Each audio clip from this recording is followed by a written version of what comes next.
जिल्हा नियंत्रण कक्ष येथे आम्हाला काल जी माहिती प्राप्त झाली त्या अनुषंगाने जवाहरनगर येथील परसोडी नावाचं जे गाव आहे त्या ठिकाणी परवाच्या सायंकाळी म्हणजे एक 10 तारखेला रात्रीच्या वेळेस काही लेकरं मैदानात खेळत असताना आकाशातून त्यांना आगीच्या स्वरूपामध्ये 2 लोट जमिनीवर कोसळताना आढळून आले.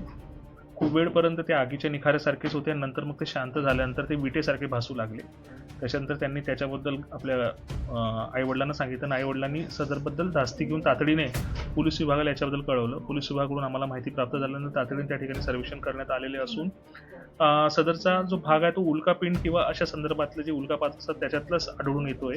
याच्याबद्दल माननीय जिल्हाधिकारी यांच्या निर्देशानुसार आम्ही संबंधित विभागाला कळवलेलं आहे. त्या अनुषंगाने कलकत्ता येथून एक रिसर्च टीम भंडारा या ठिकाणी येत आहे आणि सद्यस्थितीमध्ये सदरचे जे अवशेष आहे ते सांभाळून ठेवण्यात आलेले असून ते त्यांना उद्या 13 तारखेला आम्ही हस्तगत त्यांना हँडओव्हर करणार आहोत आणि त्या हँडओव्हरच्या अनुषंगाने त्याच्यावरती रिसर्च करून पुढील करणारच आहे. सद्यस्थितीमध्ये जिल्हा प्रशासनाच्या वतीने नागरिकांना आवाहन करण्यात येते की त्यांनी कोणत्याच अफवांवर विश्वास ठेवू नये.